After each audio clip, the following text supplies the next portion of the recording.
வேலூர் மண்ணில் நடத்தினாலும் ஒவ்வொரு ஊருக்கும் ஒவ்வொரு திருவிழா பேர். வேலூர்னா சித்திரை திருவிழா, நம்ம இதுல சொன்ன பௌர்ணமி திருவண்ணாமலையில, மதுரையில கள்ளழகர் இறங்குறது, காஞ்சிபுரத்தில் ஒரு திருவிழா. ஒவ்வொரு இடத்துலையும் ஒவ்வொரு திருவிழா, ஒவ்வொரு மாவட்டமும் தமிழகத்துக்கு உண்டு. ஆனால் இன்றைக்கு தமிழகத்திற்கு ஒரு சிறப்பு என்று சொன்னால் ஒவ்வொரு மாவட்டத்திலும் புத்தக திருவிழா நடக்கிறது. அதுதான் சிறப்பு. ஏன்னா அது ஒரு மதம் சார்ந்து, ஒரு சமுதாயம் சார்ந்து நடக்கும். ஆனால் எல்லா மனிதர்களுக்கும் சார்ந்து நடக்கிற ஒரு மாபெரும் விழா என்று சொன்னால் அது புத்தக திருவிழா என்பதுதான் சிறப்பானது. இங்க அருமை நண்பர் ராஜன் பாபு இருக்கிறார். அவரெல்லாம் நல்ல எழுத்தாளர்.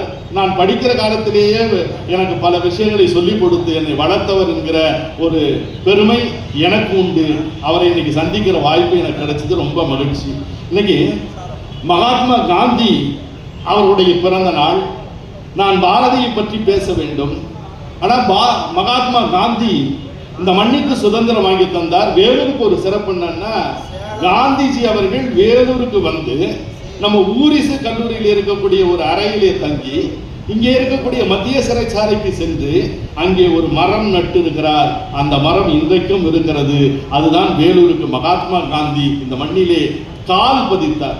இன்னும் சொல்ல போனால் காந்தி விடுதலை பெற்று தந்தார். ஆனால் அந்த காந்திஜிக்கே விடுதலை உணர்வை, முதலில் ஒரு சுதந்திர உணர்வை ஊன்றிய மண் எது என்று சொன்னால் வேலூர் தான். முதல் சிப்பாய் புரட்சியை தோற்றுவித்த மண்ணில் இருந்து இன்றைக்கு காந்தி ஜெயந்தி விழாவை அவரோடு இணைந்து அவருடைய பிறந்த நாளில் பேசுவது என்பது பெரும் மகிழ்ச்சிக்குரியது. நான் மெல்லிய தமிழுக்கு மீசை முளைத்தது என்று சொன்னால் முறுக்கு மீசையும் முண்டாசும் சுடரிடும் கண்களோடு பாரதி தமிழ் எழுத வந்த பிறகுதான் மெல்லிய தமிழுக்கு மீசை முளைத்தது என்று சொல்லி பாரதியை பற்றித்தான் நான் சில கருத்துக்களை ஒரு கால அவகாசத்தில் உங்களோடு பகிர்ந்து கொள்ள போகிறேன். என்னன்னா, அண்ணல் காந்தி அவர்கள் விடுதலை போராட்டத்தில் வெள்ளை ஏகாதிபத்தியத்தை எதிர்த்து நாடு முழுக்க சென்றிருக்கிறார். சென்னைக்கு வந்திருக்கிறார். சென்னைக்கு வந்த உடனே காந்திஜி அவர்களே அப்பொழுதே விடுதலை கவிதைகளை எழுதி கொண்டு இந்த மண்ணின் மீதும் மக்களின் மீதும் மாறாத காதல் கொண்ட மாபெரும் கவிஞராக இருக்கிற பாரதி, மகாத்மா காந்திஜி சென்னைக்கு வந்திருக்கிறார். சென்னையில போய் மகாத்மா காந்திஜியை பார்க்கணும் அப்படின்னு சொல்லிட்டு போறார். அப்பாயின்மெண்ட் எல்லாம் கிடையாது, நேரம் உள்ள போறார். அவன் கம்பீர கவிஞர்.